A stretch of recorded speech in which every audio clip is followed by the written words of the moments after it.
Oui, donc Michel Dupoirieux, directeur de l'Union régionale des SCOP sur le Languedoc-Roussillon. Je suis là aujourd'hui dans le cadre du lancement de cette école qui est l'aboutissement d'un travail maintenant de 4 années. L'école de l'entrepreneuriat en économie sociale a été initiée en 2005. Plutôt que vous parler des aspects politiques ou même techniques du projet, j'ai plutôt envie de vous parler un petit peu de l'alchimie qui a été à l'origine de ce projet. C'est issu d'une rencontre à l'initiative de Claude Mauvy, le délégué académique à la formation continue, qui a souhaité mettre autour de la table un certain nombre d'acteurs de l'économie sociale. Donc on a eu l'ERDI, Gérard Blanc, président de l'ERDI, Olivier Rive de la FRCA, quelqu'un de la CRES, Jean-Claude Thibert, président de la PFCA, une structure qui fédère des réseaux d'accompagnement à la création d'entreprises, et nous-mêmes. Et on s'est rendu compte qu'on avait un point commun, une préoccupation commune qui était la formation ou l'amélioration des compétences des dirigeants et des cadres dirigeants des entreprises d'économie sociale. Voilà, donc le projet il est parti de cette manière, c'est-à-dire d'un point commun, d'une préoccupation commune entre différentes familles de l'économie sociale. Bon, à partir de là, ce qui a permis de faire avancer le projet, c'est un peu, pas un coup de chance, mais une opportunité à travers un programme européen. On a pu bénéficier d'un programme Equal Est, issu du FSE, Fonds social européen, qui nous a permis d'avoir les moyens de travailler sur l'étude de faisabilité, sur la pertinence, sur les conditions de lancement de ce projet. Et ce travail a duré 3 ans.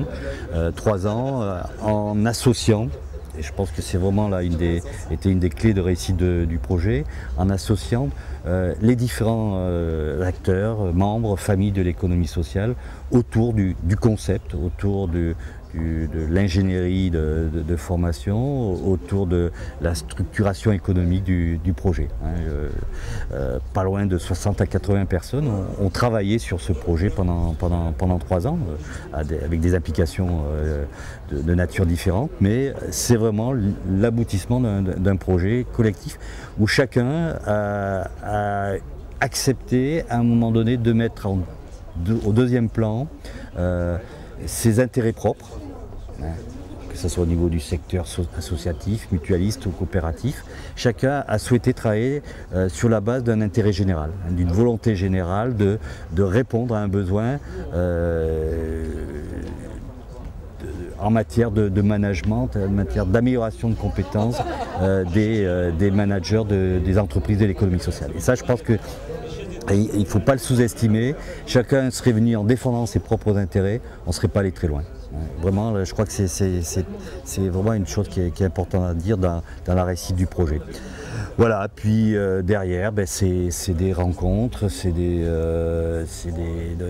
rencontres entre des compétences, des politiques, je veux dire, comme l'a expliqué le représentant du préfet ou le représentant du président de la région. À un moment donné, il y a une conjonction de politiques publiques, régionales, nationales et européennes, qui ont fait qu'aujourd'hui, ce projet a été vraiment pris en compte par nos partenaires dans un souci de considérer les entreprises d'économie sociale comme faisant partie du paysage économique de la région.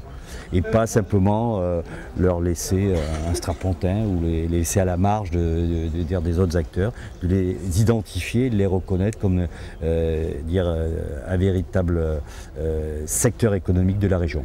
Bon, alors il faut savoir qu'en région Languedoc-Roussillon, 14% des salariés relèvent du secteur de l'économie sociale. Donc c'est pas neutre, mais de manière hétérogène, que ce soit le secteur sanitaire et social, le secteur tourisme social, le secteur de la mutualité, le secteur coopératif, coopération agricole, coopération de production. Bon, donc un paysage extrêmement hétérogène, mais globalement ça représente quand même 14% des salariés.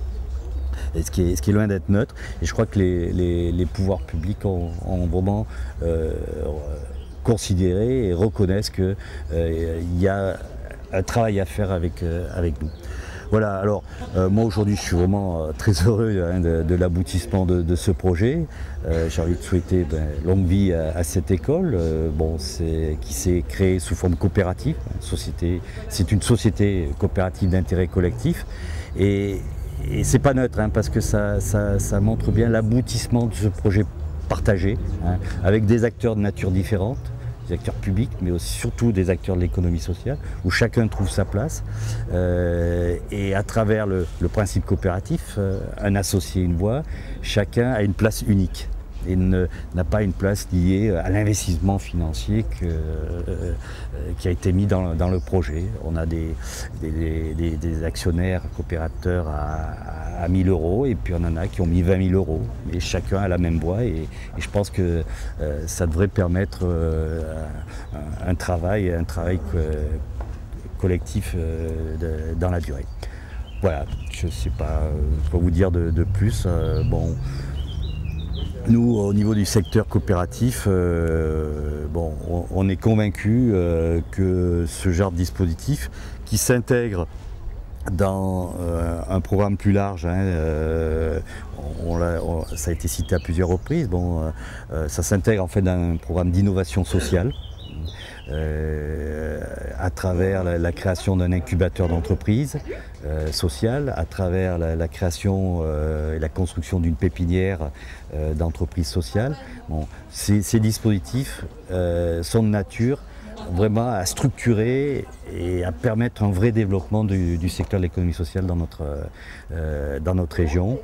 Et les coopératives, non seulement ils contribueront, mais en tireront aussi un certain nombre d'avantages, parce que le développement n'est pas seulement un développement social, mais aussi un développement économique.